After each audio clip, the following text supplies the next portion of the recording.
what is atherosclerosis? What is it? It's silent until an event occurs to tell us that it's been there probably for a long time. So what tests do we have to find out if plaque is hiding in that artery wall? We talked about several of them, different X-ray modalities like coronary scanning, or even looking at your panoramic films or your 3D images to find out if calcium exists in those artery walls. And then formally using some technologies to not only identify but to follow patients, which is what we do in the medical arena, things like CIMT, which you have the opportunity to get now. And then we moved into the inflammatory world, and that's what we're going to spend our time talking about, because it's really inflammation that bridges that gap. And Brad spent the last hour talking about the inflammatory component of periodontal disease and how it really creates not only atherosclerotic development, but atherosclerotic plaque rupture and subsequent thrombus. So what I want to talk about now, just simply from the medical perspective, what is the data that supports what you do every day, affects things I understand well, things like blood pressure, things like cholesterol, things like blood sugar. What do you all do every day that affects me in medicine, and why do I need your help to affect these things that I deal with on a daily basis? And then Tom's going to talk about, this afternoon, Brad and I are going to talk about the medical perspective, and then Tom's going to take it from the dental perspective and the data from that arena as well. So when we talk about root causes of vascular disease, I only put this up so you had an image of why we're here today. Things that are going beyond a red flag, things that have a direct association, meaning if we fix this, our hope is that the disease is going to get better, we call root causes. Things like genetics, things like insulin resistance, low vitamin D. Periodontal disease is one of our root causes that we deal with in medicine. Hyperlipidemia, dysfunctional HDL, lipoprotein A, new root causes that are yet to be discovered. So today our whole focus is on this limb. So you can see how global this issue is, and how at the same time how impactful your work is on atherosclerosis. It's one of the root causes, and you know what? We in medicine, we're not trained to deal with it. And we do a very poor job of recognizing it. We cannot do it without trained dental professionals who know what the heck this is and how to find it and what to deal with it.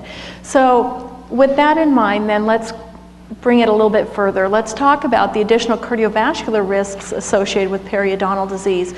What is the bacteria side of the story with periodontal infections, bacterial infections, on how they tread on our territory in the world of cardiovascular activity?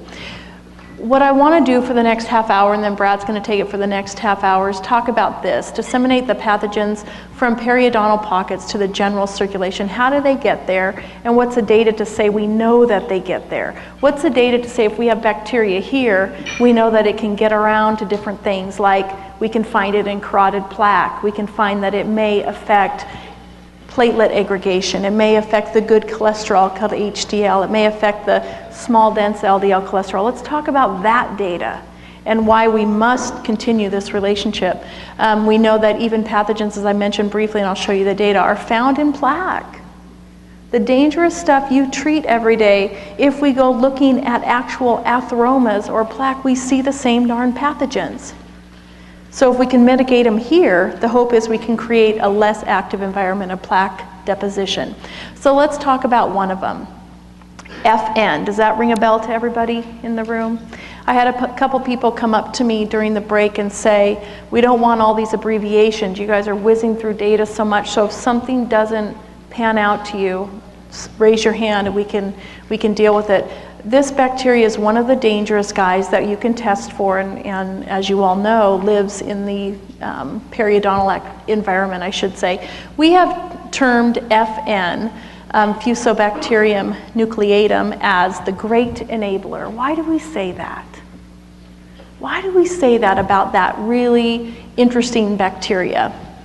It's a gram-negative anaerobic bacteria, meaning it hates oxygen, so it gets in environments that it doesn't have to be exposed to oxygen. and lives there. One thing that Brad talked about today was the endothelium, and we call it, as you know, the tennis court. So think about the thickness of about an onion skin, right? And that onion skin layer of cells is in lines every artery in our body. So if we were to take out that endothelial wall and lay it flat, for all of us, we'd have about 5 tennis courts of surface area. So did you know that this dangerous bacteria that you deal with every day allows permeability through that tennis court, so dangerous stuff can get into the artery wall where plaque lives? That's a big deal, and you alone have the chance to mitigate it from the oral systemic connection, which is huge. So this FN bacteria adheres to and invades these endothelial cells via a novel surface adhesion molecule called FAD-A, let's just call it. Vascular endothelial cells, or this cadherin, is a cell-to-cell junction molecule, creating a bridge gap to allow this bacteria to get to places it shouldn't be.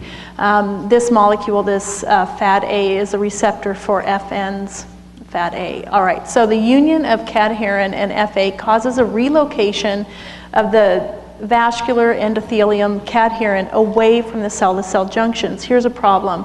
As a result of this, endothelial permeability increases, allowing the bacteria, and by the way, anything smaller than that FN bacteria, to also get through.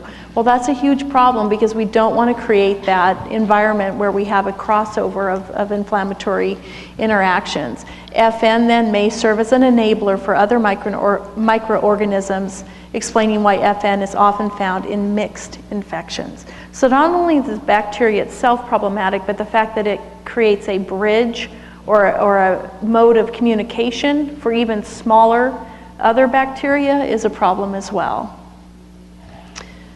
What about carotid plaque? We talked about it today. We talked about finding it. We've talked about the activity plaque that's less calcified, generally is a more inflammatory type of plaque and more likely to cause plaque rupture and be problematic. Is there periodontal bacteria? If they go look at it, look at that plaque, like analyze the plaque. Is the dangerous stuff you guys fight every day, does it also live in plaque? And how does it get there, right?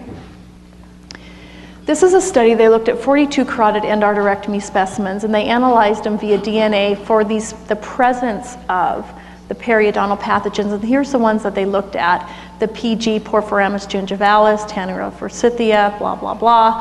AA, I'm not even going to try to pronounce that. EC, FN, which we just talked about, and the CR. When they looked at plaque and analyzed for these dangerous bacteria, it's really troubling to realize that all of the carotid plaque that they actually analyzed had at least one, if not many more, of these dangerous bacteria. So if anybody in the medical field tells you there is no connection, hey, lay off our territory, you're stuck here in the mouth and that's all you have to do. All you have to say is, look, the bacteria I'm treating in the mouth have also been found in the plaque that you're trying to deal with your patients. The data is there. The data is there. And a superior medical dental office wouldn't ever allow these bacteria to generate the potential for plaque invasion, right? So how wonderful it would be for anybody who has even a family history of cardiovascular risk to make sure that these bacteria never, ever are allowed to be present in the mouth. And the only way to do that is optimal periodontal care and hygienic medicine and so forth. All right, periodontal pathogens in atheroma. So we know that they get in there. What's the problem? So what? So they're in there. What is the problem? Well, the problem is a lot of stuff happens when these bacteria are allowed to be within that environment of plaque deposition. They increase adherence of the leukocytes to the vascular endothelium. They increase the migration of monocytes, which are obviously inflammatory cells, through the endothelial cells. They promote the transformation of macrophages into foam cells. They induce a procoagulation effect. And all of this occurs and actually favors the rupture of plaque through the release of these metalloproteinases. So in a sense, we have this environment that's just ready to pop, ready to rupture. And think how important your job is if you can mitigate the bacteria that contribute to this giant cycle of problems, right? What about platelet activity? Because it's one thing to have plaque. It's another thing to have plaque rupture. And it's another thing to say, well, if that plaque misbehaves, or you have erosion of that endothelium, when that happens, the size, the aggressiveness for which we form a clot is going to have an impact on the event that could occur from that plaque clot formation, right? So what we also know with the dangerous bacteria that you fight every day, we know that in the periodontal world, the world of periodontal disease, we're also going to see an elevation in plasma levels of this P-selectin, which is a marker of platelet aggregation. And so we know in these patients that have periodontal disease versus those without, and granted this is a fairly small study, but I want to point out, these are not trials published in your dental journals. They are studies published in the medical world, and why we are not paying attention, I apologize for all of our colleagues, because the reality is we have been offered this data to say, look, these patients are going to be at far more increased risk of forming a giant clot or thrombus if they have periodontal disease. So why aren't we asking for formal partnerships here? That's what needs to happen, because the data is our best guide for that, and we're ignoring it in medicine, and we should be embarrassed by that. The degree of platelet aggregation correlated with periodontal disease severity, meaning, remember, periodontal disease severity, not that I need to tell you this, but is an issue of time, it's an issue of which bacteria, it's an issue of genetics with the IL-1 presentation, so it's a multifactorial issue. So the more severe all of that periodontal environment is, a linear progression for how likely they are to not only form atheromas but clot, which creates the vascular problem of a blockage. All right, so one other study I want to show you with the whole idea of platelet aggregation. So this Porphyramus gingivalis, PG, increases the CD40 ligand on platelets via these two pathways that Brad was talking about, toll-like receptor 2 and 4. And I'm going to kind of summarize this just for the sake of time. What we do know is that platelets become activated by periodontal pathogens, mainly via these two toll-like receptor pathways, 2 and 4, which Brad talked about just a minute ago. When these pathways are activated, you get the formation of platelet leukocyte aggregates. These aggregates further support white blood cell activation, adhesion, and transmigration. All of these processes together are critical and essential for the development of atherosclerosis. So when PG, in this particular case, they took about 30 patients who had periodontal disease and matched them with some controls, and they measured the surface expression of this CD40 ligand in platelets and plasma levels of the soluble CD40 ligand.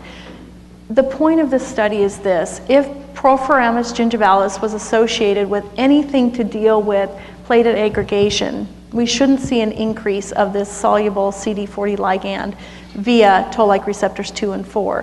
And what we did was see that relationship. So if Porphyramus gingivalis is circulating around here, we know that the CD40 ligand is going to be turned on, which is going to increase the platelet activation of that individual patient. And the pathways for which this occurs is what Brad talked about before, the toll-like receptors 2 and 4. And this ligand is an important mediator of thrombosis and inflammation. Platelets are the main source of this CD40 ligand. When this happens, you get an increase in reactive oxygen species, the blockade of nitric oxide. What does nitric oxide do for the artery wall? Does anyone know that? When we think about that tennis court and we think, how do we keep the plaque to stay below and not let it rupture and get, have the even chance of an erosion or a clot formation? We need to make sure that the nitric oxide level of that artery wall is so turned on that the plaque cannot rupture. If nitric oxide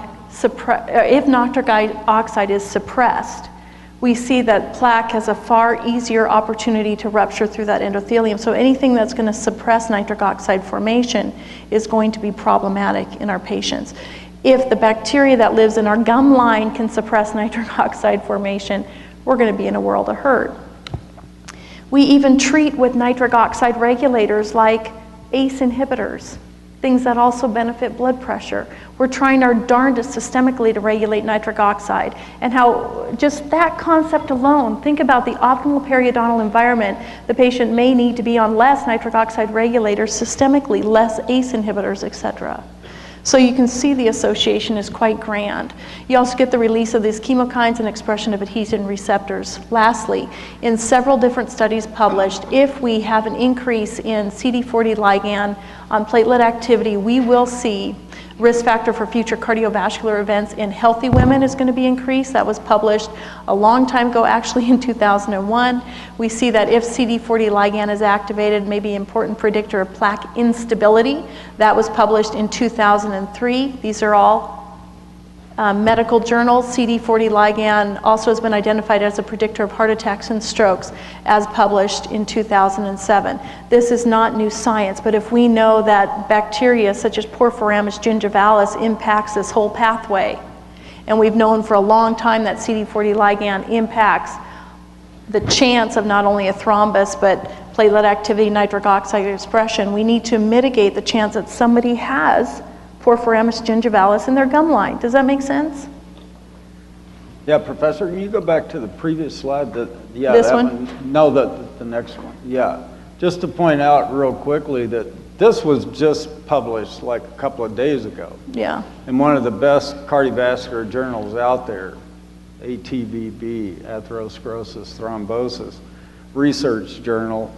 And the point I want to make is you don't have to go back to your clinics and worry that, oh my gosh, maybe what they're saying about periodontal disease not being associated with cardiovascular risk isn't real. Maybe somebody's going to prove it wrong. Are you crazy?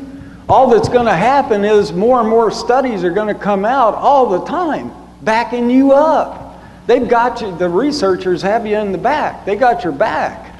Okay, this isn't going to go away. The science is just going to get stronger and stronger. So please remember that. It'll be interesting because Brad and I are presenting data at the American Heart Association next week in LA.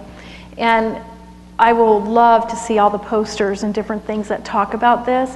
And I mean, all I can say, and two people came up to me during the break and they were frustrated. They said, Amy, we believe in what this is all about, and we go to our medical community and no one there is listening to us.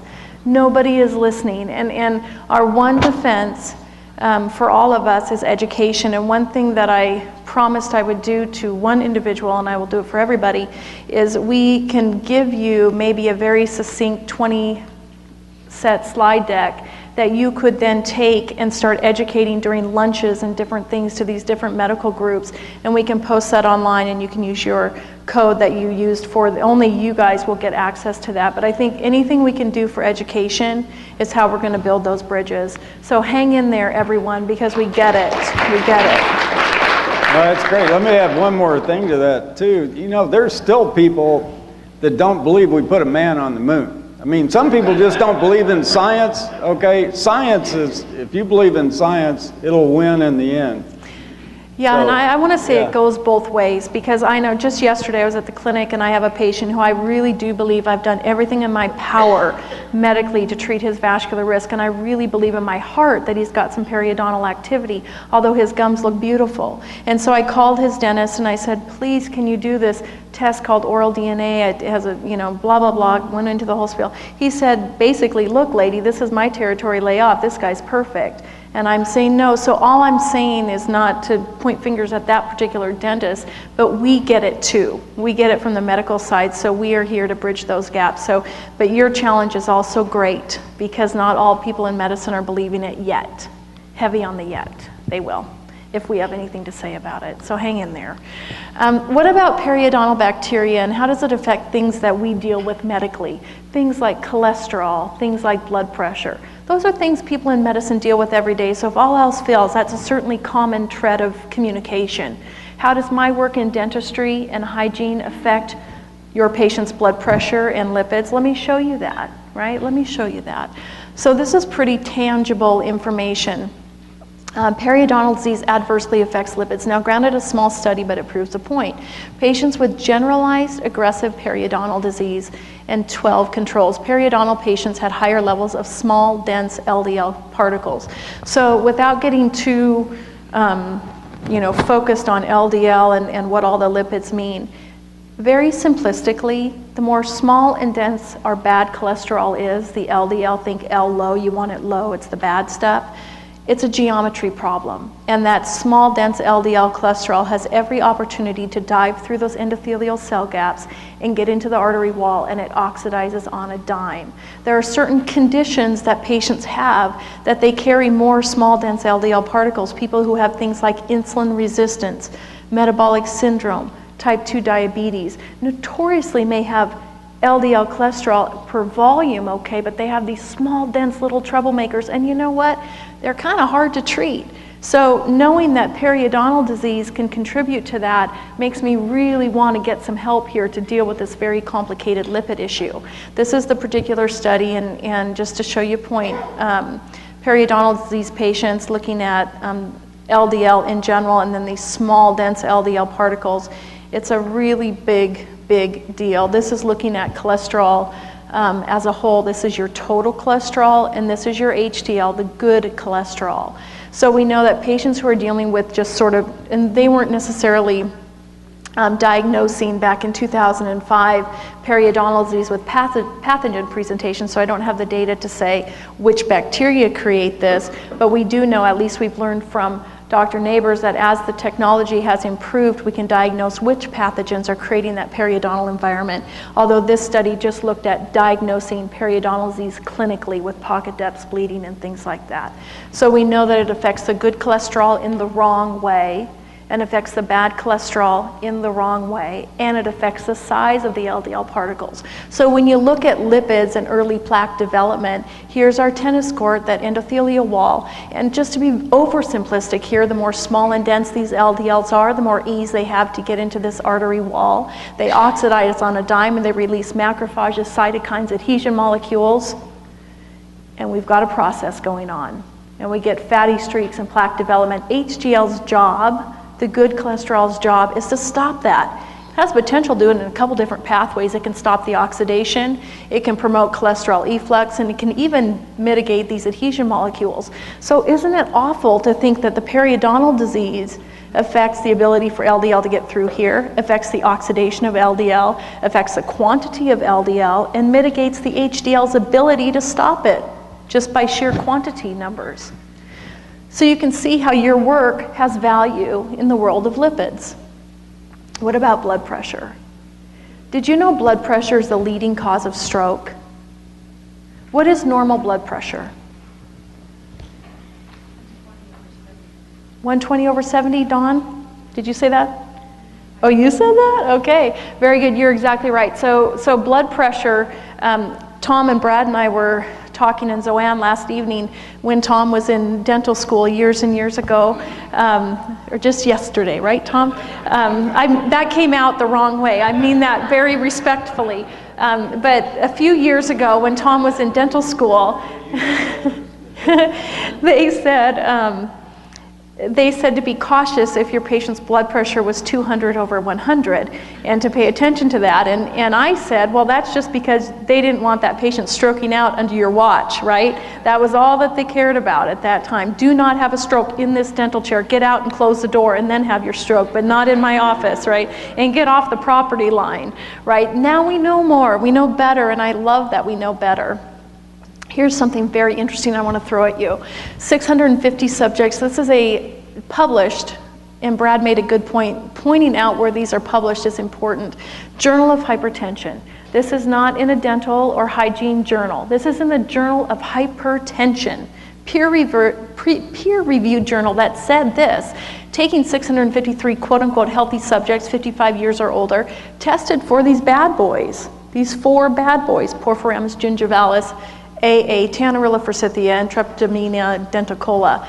For those 4 bad guys, now this is important, regardless of what the periodontal image looked like, regardless of what the clinical symptoms were, If these bacteria were at threshold, the burden of bacteria was at a particular threshold or higher, that systolic blood pressure was affected, and so was diastolic blood pressure.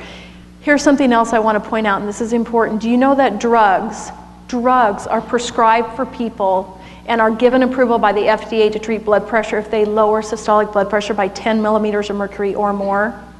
If they lower diastolic blood pressure by 5 millimeters of mercury or more, the FDA will approve a drug for that. Wouldn't it be grand if the FDA said, hey, mitigating these dangerous oral bacteria is FDA approved to lower blood pressure? Wouldn't that be grand? And I would argue very, very necessary. And yet we're not there yet. So patients may be on more medicine than they might need to be in order to see optimal blood pressures. Keep this in mind, please. Approximately 50% reduction in coronary heart disease and cerebral vascular disease events for every 10 millimeters of mercury of diastolic reduction, the bottom number coming down. This is held true for subjects without hypertension, meaning you don't have to have a horrible hypertensive issue to get benefit from lowering your blood pressure. Now, this is not to say that every patient should have a low blood pressure. Some people cannot tolerate it, right? There's some people that shouldn't have that low a pressure, but on average, people are going to be better off here than if those pressures are higher than that. Oh, we have that in there twice. One other point to that particular study, if these bacteria are present, the odds ratio for the prevalence of just hypertension was 3-fold higher. So what I showed you earlier is that if those bacteria are present, you're going to have an increase in both the systolic and diastolic, but even more importantly, if you have bacteria present here, you have a 3-fold increased risk of having hypertension. 3-fold increased risk of having hypertension. And it was adjusted for a lot of things, including cholesterol, diabetes, smoking, body mass index, education, gender, ethnicity. It's a big deal. It was the concentration of the bacteria and not the clinical diagnosis of periodontal disease correlated with blood pressure. And this is part of the challenge. This argues for checking the burden of bacteria. You guys are a very friendly audience with this concept. Most of you all agree that it is the burden of bacteria that seems to be the key factor. And a lot of our colleagues out there, both in medicine and dentistry, still ID periodontal disease if you have periodeps, I'm not saying that quite right, that are obscene, or you have bleeding gums that are obscene. Really, you can have gum lines that seem to be, according to Tom, okay, and yet have pathogens that are problematic. Going back to blood pressure a little bit, I said it earlier and I want to say it one more time. When we look at the interstroke trial, and there's also an interheart trial as well, but the interstroke trial, and let's be honest with ourselves just for a minute, what are you more afraid of? A heart attack or a stroke? A stroke. Why? Yeah, it claims our independence, doesn't it? It claims our independence. And looking at and epidemiology has its challenges, and this is one of the strengths of epidemiological data where it crosses socioeconomic, demographic, ethnic barriers. Because this is looking at a grand population of individuals, and hypertension was the #1 cause, statistically significant risk factor for stroke. So it's important that we recognize this. This is normal. 115/75 or less is considered normal. The current standard says you are fine if it's 135/85. That's the current AOK piece of data. Now the reality is if you allow yourself or your patients to sit at this level, they're at a 2-fold increased risk, not of having a heart attack or stroke, but of dying from one. This is mortality data. So part of the educational process is simply telling patients, you know what? I know you've heard your pressure's okay, but it's not okay. And yes, you may say, well, I'm nervous when I come in here. I say, well, how many times are you nervous when you go to the store and see someone walking down the aisle and you don't know their name? Or how many times you stopped at a stoplight and you get anxious? If you have fluctuations of blood pressure that are persistently elevated, that can be problematic as well. So encourage your patients to monitor their blood pressure at home, bring those readings into you, get some real life data so you can really see what you're dealing with, and then bridge those gaps, referral sources. This is one of the newer studies with blood pressure published in the Journal of Neurology, showing that just those pressures we once thought to be normal, 130 over 85, are not normal and not okay for most people. If you have obstructive coronary disease, you may not let your blood pressure shouldn't be that low for the majority of people. However, you should have blood pressures that are in these optimal ranges, 120 over 75 or less, considered to be appropriate and optimal. We also know that cognitive decline, losing our memory.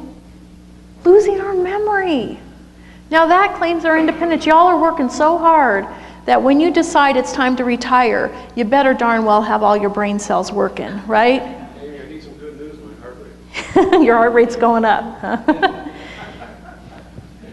go back to the slide, the graph that was, it's not in the PowerPoint. Yeah, I will email it to you for sure. Yep, you sure can. Can you make a note of that? Yeah, definitely.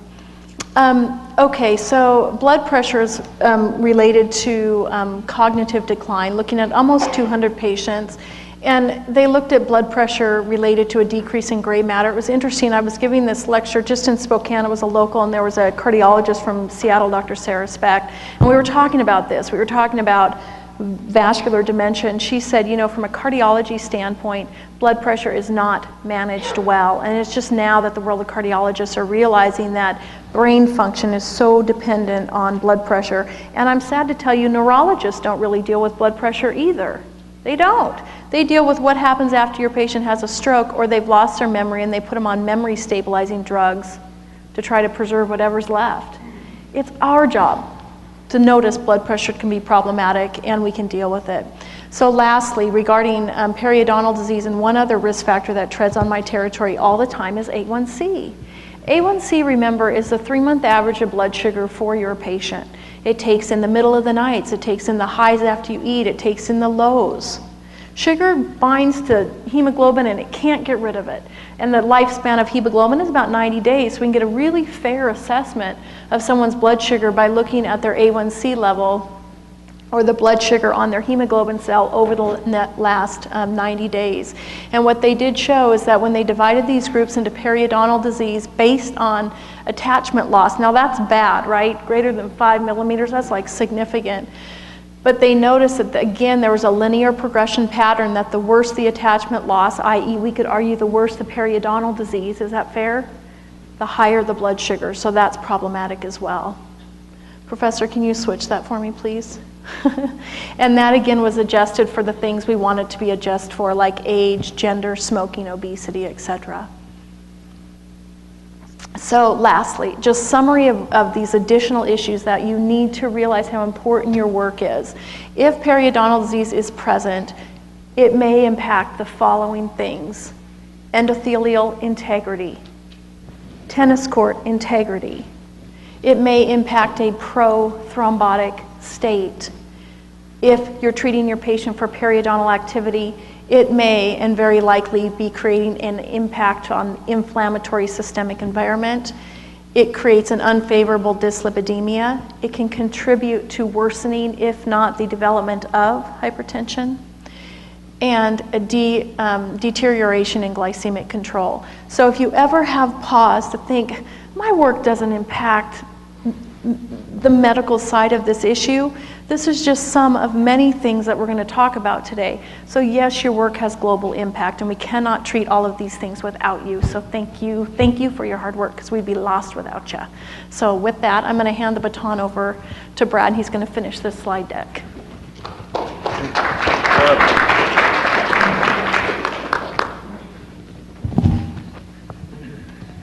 Okay, so I think we presented a case so far that looks pretty solid that periodontal disease certainly can create a lot of potential issues to drive arterial disease, inflammation of blood pressure, etc.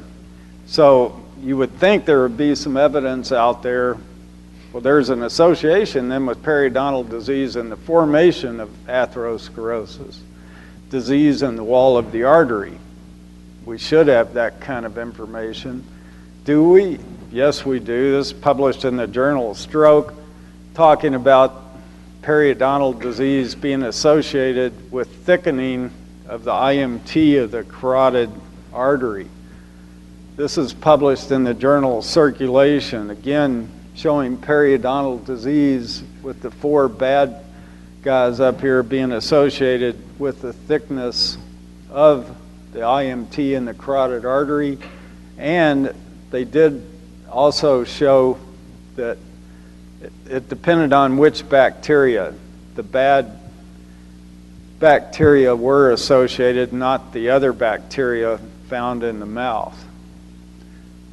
And then we have this study published in the journal Stroke talking about the association of periodontal disease, again with the thickness of the IMT, but also with plaque, carotid plaque. And they measured the periodontal disease by bone loss in this data. And the one I want to get to is we've got enough thickness data, but this is looking at carotid plaque. So severe bone loss was associated with almost a 4-fold increased risk of having carotid plaque. So we certainly have evidence, yeah, if you got periodontal disease, yeah, you're more likely to develop a cat in the gutter in the carotid artery. Okay, that's what you would expect if that evidence we showed you about how it can drive risk was true. You would expect this kind of data. We also have it with the coronary artery disease, not just the carotid. This again was looking at alveolar bone loss, and once you get between 7.5 and 20% of bone loss, increased risk of developing coronary artery disease. So you would also expect there should be evidence that periodontal disease is associated with actually having a heart attack or stroke. If all of this is true, do we have any evidence like that? This is published in the journal Stroke. Almost 7,000 people followed for 13 years. During that time, there were 173 strokes, and 64 of the strokes were in people who had already had a cardiovascular event. 109 of them were, quote, healthy at the beginning of the study. And what they analyzed were the levels of IgG and IgA, of PG and AA in terms of likelihood of having a stroke. And as you're probably aware, if you have elevated levels of IgA, that indicates an active ongoing infection. And what they found, the patients that were healthy going into this study who had strokes, they had a significantly higher level of IgA for AA. The ones who'd already had an event who had strokes, they found a significantly higher level of IgA for PG. And that's what this looks like. These were the healthy ones. These are the ones that had already had an event. So there was an association with those pathogens and stroke risk in that population over 13 years. This was 1,200 men, so the professor wouldn't like this study. There's a lot of studies tend to have a lot more men in them than women. So she gets upset over that, and she should be, but this was all men followed for 24 years. But you see, 24 years ago, they didn't think women had problems with strokes or heart attacks, especially heart attacks. It was only men had heart attacks. Now, of course, we know women are more likely to have a heart attack, 10 times more likely to have that than die of breast cancer. But this was all men, 24 years, and they assessed the periodontal disease again through bone loss, pocket depths. And bottom line, what they found was severe periodontal bone loss compared to no or minimal loss doubled the risk of having a heart attack. And it was statistically significant. And all these studies, they're not going to publish them unless they've already adjusted for about everything you can think of, including the kitchen sink, okay? So they've adjusted for all these other known risk factors. And that's what the graph of that looks like. And this was looking at 15 studies. It was done in published American Heart Journal 2007, indicating that, yeah, there seemed to be a relationship between cardiovascular events and periodontal disease, so it may be a risk factor. Then a year later, in the Journal of Internal Medicine, the United States Prevention Services Task Force evaluated studies and actually concluded that periodontal disease is an independent risk factor for heart attacks. Independent. Again, that means they adjusted for everything they can think of, including how far you went in school. So that was a pretty big deal, 2008. And I'm showing this study because it's impressive, I think. They looked at Pima Indians to see if periodontal disease was related to the risk of being dead within 11 years and dying of a cardiorenal death, which is arterial disease. And over that 11 years, about a third of these Indians died. And one reason they would have picked this tribe to do the study in, they have a very low incidence of smoking. So a third of the people dropped dead within 11 years.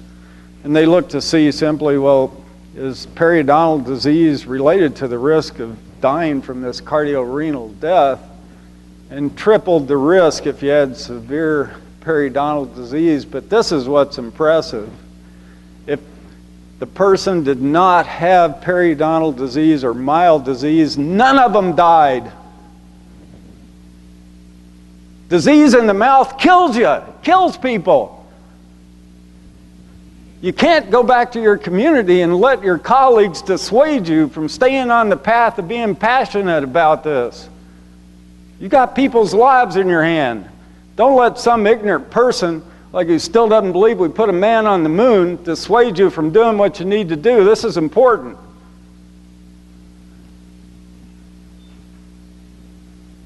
And a lot of people just blame it on smoking. Well, this study simply pointed out, look, even in never smokers, periodontal disease causes events. So don't let people, oh yeah, it's just in people who smoke. It isn't in just people who smoke. So yeah, we have evidence periodontal disease is related to events. Do we have any evidence that treating periodontal disease will improve the situation? And I have to say, there's a paucity of research out there, and we've got a lot more work to do, which is exciting. That should be a turn on to people.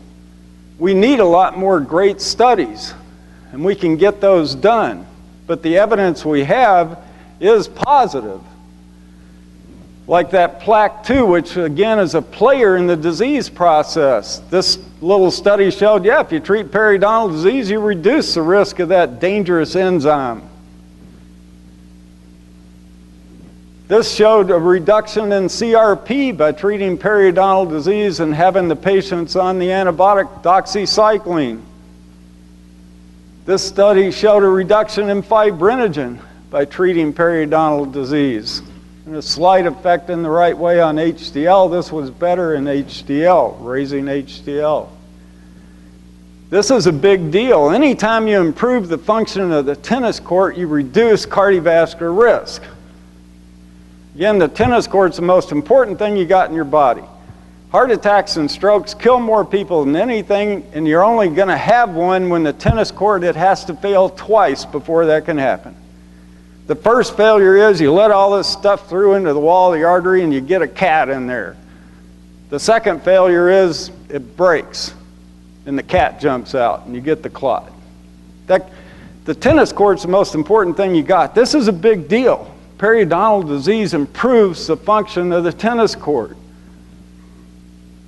It does help reduce the blood sugars. So what about that big paper that came out? It was an excellent paper, and you should read every word of it, as it totally supports everything that we've been saying today. This paper by the American Heart Association concluded that with level A evidence, that's the best evidence you can compile. Level A evidence, periodontal disease is independently associated with cardiovascular risk. Independent. That's extremely hard to achieve. That's huge. Absolutely huge. And they also commented the evidence we have in terms of treating periodontal disease does kind of show, yeah, it probably would reduce the risk. But I agree with them. We need a lot more studies. But what we have looks good. The causality issue is silly. That's something for the media to jump on. Do you realize nobody's shown LDL causes arterial disease? All the evidence we have actually says it doesn't. The study I showed you earlier showed LDL didn't have anything to do with the toll-like receptors. If you look at all the data, LDL never predicts who's going to have a heart attack or stroke. It doesn't. But what are in our guidelines? Do we say, oh, well, so we haven't proven LDL causes disease, so we don't need to deal with it?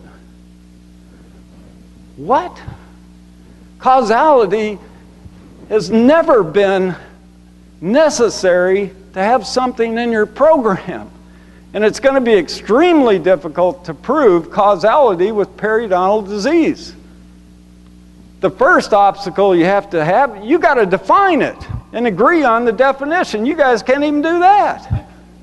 Is it bone loss? Is it pocket depth? Is it the amount of bacteria? Is it concentration of bacteria? For goodness sake, you got to have a unified definition, number one. Until you do that, you got no chance ever showing causality. Causality with what? You don't even know what you're talking about. That's true. Then the next issue, how are you going to treat it? I don't know much about dentistry, but I can tell you what, I've talked to enough people. Well, this guy says, well, this will work, and this guy says, well, no, you got to treat it this way, don't this way. You don't even know exactly, you don't have a unified way to treat it. And I would argue you don't have great objective measurements of was your treatment effective. You've got to be able to have that before you're ever going to have a shot at causality. And then we know there are numerous risk factors for heart attacks and strokes, like blood pressure and cholesterol, etc. If you're going to prove causality, you've got to have a population that gets treated for your periodontal disease and doesn't get treated, and all those risk factors have to be equally matched at baseline and end of study. That's going to be extremely difficult to do. And now we know most of the events where the cat jumps out of the gutter, they're not symptomatic heart attacks or strokes. They're silent events that slowly destroy your brain and slowly lead to heart failure. So if you really want to go after causality, you've got to have endpoints where you're able to measure those silent events, like you're going to be doing brain scans on people, heart scans to look for damage to the muscle that wasn't symptomatic, those silent heart attacks. So I'm not saying you can never ever prove causality, but what I'm saying, it's going to be extremely difficult, and who cares? It's absolutely not necessary to make the argument any program designed to keep somebody healthy from an arterial standpoint has to take into account periodontal disease. We know inflammation causes atherosclerosis. We know periodontal disease can drive that type of inflammation. That's all you have to have. And the level A evidence is huge. In our great journal a couple of years ago, they told all of our medical providers, boy, if you're going by the guidelines to treat cardiovascular disease, good luck. Most of our guidelines don't have that type of data behind the guideline.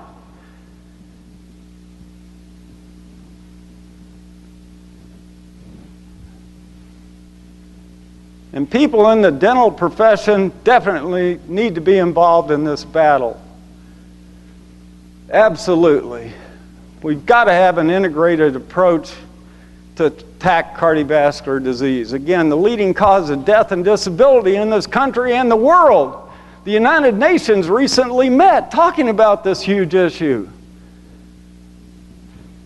You all have got to be the soldiers that go out from here and start converting your colleagues and bring in your medical people, build the bridges. You've got to be involved in this. We're talking about a disease, cardiovascular disease, that does have modifiable risk factors. You can do something about it. And the screening tools are not complicated. You don't have to go do biopsies. You don't have to stick a catheter in somebody. You can simply look at blood and urine tests, for goodness sake. It's not complicated. We showed you this earlier. Your patients are in favor of it. So we absolutely need to rewrite the goals that the American Heart Association put out there. They failed to mention, if we want to keep people well from a cardiovascular standpoint, we absolutely have to address the health of the mouth. Absolutely, no question about it. The science is there. You can't let other people dissuade you from this. And I know you won't, or you wouldn't be here. It's not easy to get here. And I know it took your time and money to be here. So thank you for being here. We need you in this battle. We need to build more bridges. This is very important.